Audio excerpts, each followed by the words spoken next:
Hello and welcome to some more Star Citizen with leaks, and if you don't want leaks, tune out now. I don't want to ruin anyone's Christmas surprises. Today we're going to be looking at the leaks and rumours for the potentially new straight-to-flyable ship in Alpha 3.12, the Origin 400 or 400i, I suspect. There are two major source outlets here, Star Citizen Leaks and a Reddit thread from Aria, Origin 400i leak thread, the key to the universe.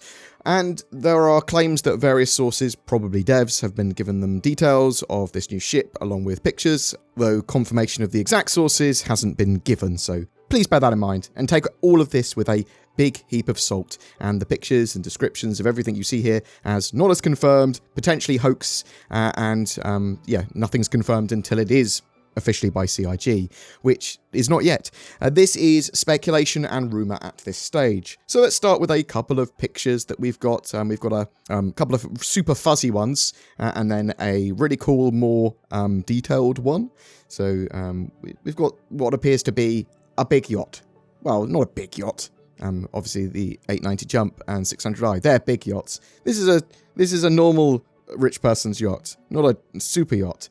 And the last picture of those three, that has a lot more detail on, there's a lot more interesting and clear, and it could be the more sort of like concepted version before it was put in engine, and would be my expectation there. So Star Citizen Leaks have said that the 400i competes directly with the Freelancer and Cutlass, so that it's going to be sort of catering for the 2 to 3 crew crowd, and it has a cockpit with 3 stations, pilot, co-pilot, and control of the remote rear turret.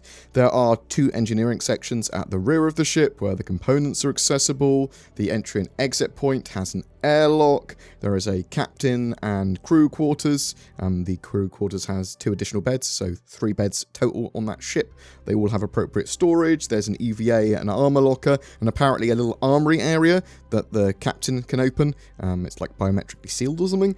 There is a shared bathroom for the ship too. The ship has room for cargo, which is stored in its underbelly, and it lowers down for access. There is no confirmation yet on the amount of cargo the ship can store, but it also has a little garage and rover bay for a single G12 Rover. Probably get some other stuff in there as well instead of the G12 Rover, but it's primarily for that G12. This has a ramp for entry and exit for the ship as well. There are a few additional points in that Reddit thread from Aria. It's focused more on exploration, touring, and a luxury experience when compared to the Cutlass, Black, and Freelancer. Further to this, the estimate of its size is 45 to 65 meters long, although apparently it's closer to 65 meters, which makes sense looking at the pictures. It may have a size 2 quantum drive, and from the pictures it looks like it has a remote rear turret, probably with 2 size 2 or 2 size 3 weapons on it, and 2 front-mounted size 3 or size 4 weapons, probably controlled by the pilot.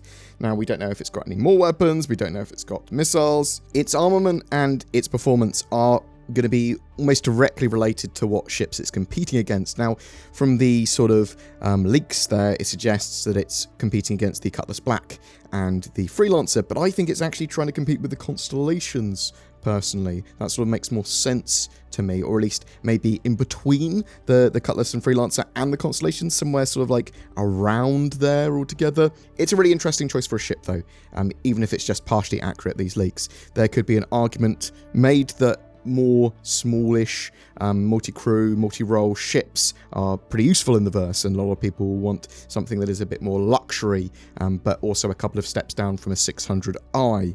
Other things that we don't know that we sort of like want to know: will the 400 be a series? Will it be the 400i, the 415p, the 425a, and the 435c? Covering exploration, touring, combat, and cargo. How much will it be? I would actually expect it to be around $140 to $190, maybe a little more if it comes with a G12 Rover as standard.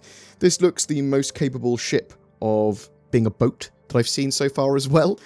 We do know that water's going to have a lot more gameplay associated with it in the future, just saying.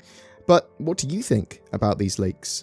It does look very Origin, and I think there's space for another luxury multi-role ship, though you could certainly argue that other ships or other things should have been prioritised. As I said as well, if the leaks are accurate and the ship is coming online in 3.12, then it should be purchasable as soon as that patch goes live, and that should be hopefully within the next couple of weeks. But are you going to be picking one up? Do you think it's all a hoax? Do you think the leaks like this spoil the game? Whatever your thoughts, I'd love to hear from you in the comments below. Ho, ho, ho! Merry Shipmas! We're giving away a Mercury Star Runner in December because it's Christmas and we do it every month anyway. Zin, put a Mercury Star Runner in my hand, because that's what we're giving away, and put a hat on it, like a Christmas hat. There you go. That's animation for you, potentially. I just moved my hand around. So just comment on any one of my videos during the month of December to be in for a chance of winning that. Also, maybe give someone special the gift that keeps on giving. I'm talking, of course, about NordVPN.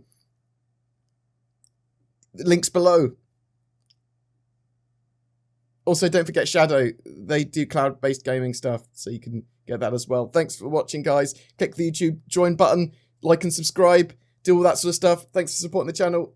Merry Christmas. Oh, oh, oh. Mercury Star Runner.